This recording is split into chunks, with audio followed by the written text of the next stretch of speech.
Ito guys, yung pangalawa nating ipapakain sa ating mga alagang pato, mga sisiw, yung leftover na rice. Ayan po guys. Ayan po guys, so kumain na po sila ng mga leftover na rice. Sayang naman kung hindi natin ipapakain. Ayan po. Kumakain na yung 45 days at saka mga pato, yung mga duckling, mga sisiw, kumakain na rin guys. Ayan po. Leftover po natin kasi itapon, sayang ipakain natin sa ating mga alagang mga chicken, pato, 45 days at saka mga sisiw ng pato. Ayan. Sarap-sarap nilang kumain guys. Ang sarap-sarap nilang kumain. Sarap na sarap sila. Nauna na po yung feeds kanina guys na pinakain natin. So yung leftover naman na rice pinapakain natin ngayon.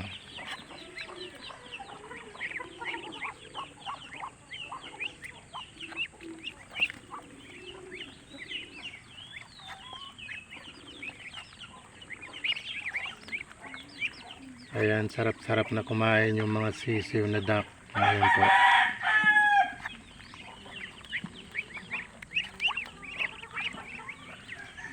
So, yun po ang mga tamang pag-aalaga dito po sa mga animal natin na hindi masyadong naaalagaan. Depende lang sa mga kung anong mga tira-tira dyan. Ayan po, yun ang mga pinapakain. Pero dito po, pinapakain muna natin sa umaga ng feeds. Tapos yung mga leftover, pinapakain na rin natin. Kasunod po yan.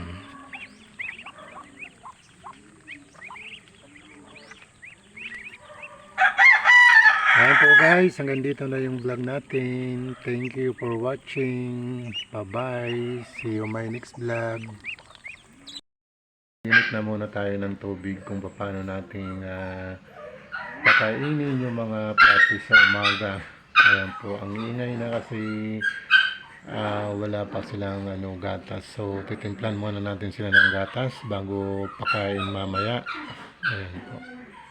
Para healthy yung ating mga dog. Ayan, good morning guys. Nagpapainit muna tayo ng tubig para pinumin natin ang gatas ng ating mga alagang aso, yung mga puppy. Kailangan po sa umaga papainumin sila ng gatas bago sila pakainin para healthy po ang ating mga doggy.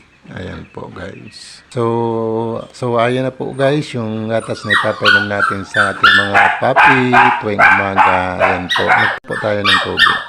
So, ayan na po guys, lagyan na po natin ng mainit na tubig. Kunti lang para mapatay po yung bacteria. Tapos guys, so haluin muna natin para matunaw po yung lahat ng gatas.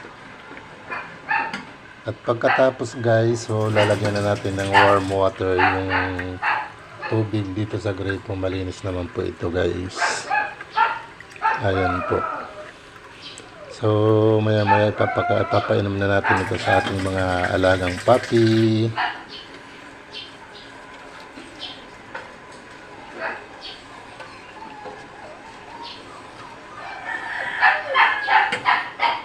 Natin. Start, up, baba, tas, yan, so ang kukulit. Pinainom na natin yung mga alaga natin puppy para healthy po sila guys. Ayan po.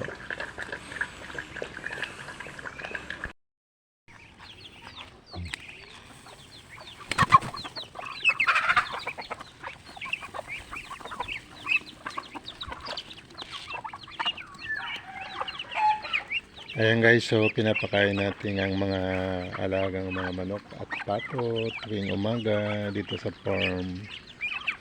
Ayan na po guys. Ayan, ang dami nila. Ayan po guys. Agawan po sila sa mga pagkain na binibigay natin tuwing umaga. Ayan po. Papakainin muna natin yung ating mga alagang mga pato, duckling, mga chicken. Ayan po. So, ang dami nila guys. Ayan po sila. Ang dami nila.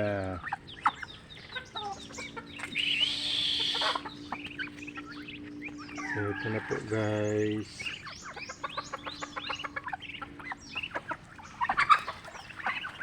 Ayan na po.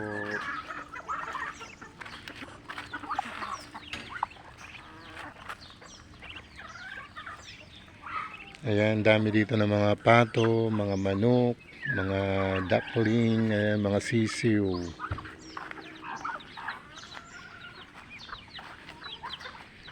Ayan na po sila guys. So, ito yung mga bagong sisiw na pato. Ayun, so cute na cute. So, ang dami nila.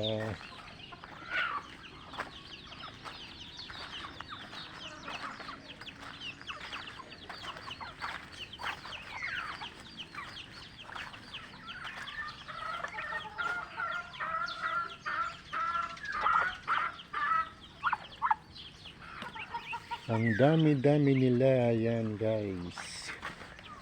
Tuwing umaga, yan, pinapakain natin yung ating mga alagang, mga pato, chicken, yan.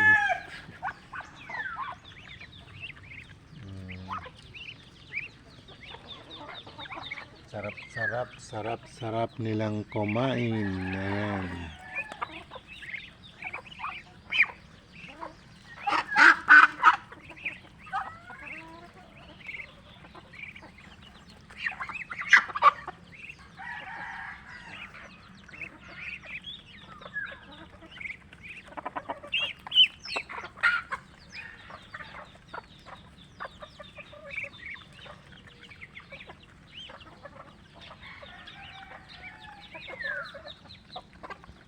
So, ayan na rin po yung mga aso guys na pinainom natin ng gatas kanina.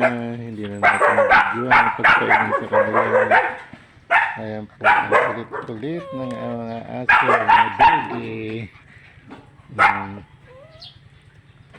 Ayan po sila guys. Ang kulit ng mga dog.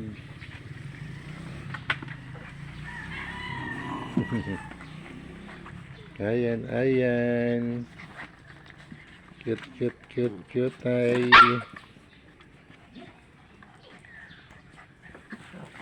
Cute ng mga dog natin.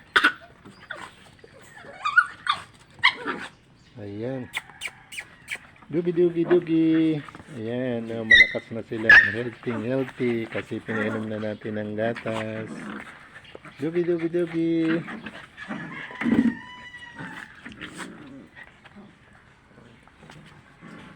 Ayan po guys, healthy ng ating mga doggy.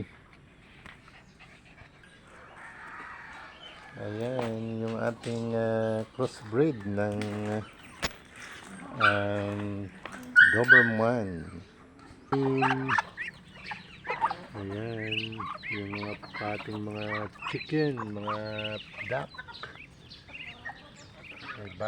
May 45 days. Ayan, malalaki na sila guys.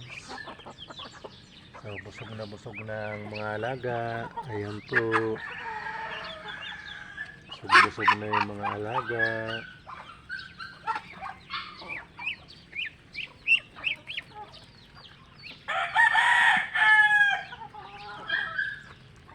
Ayan yung mga duckling.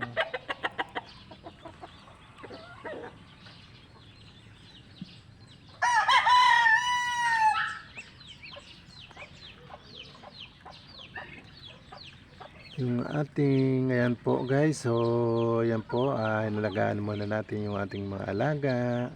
Bye bye, see you my next vlog.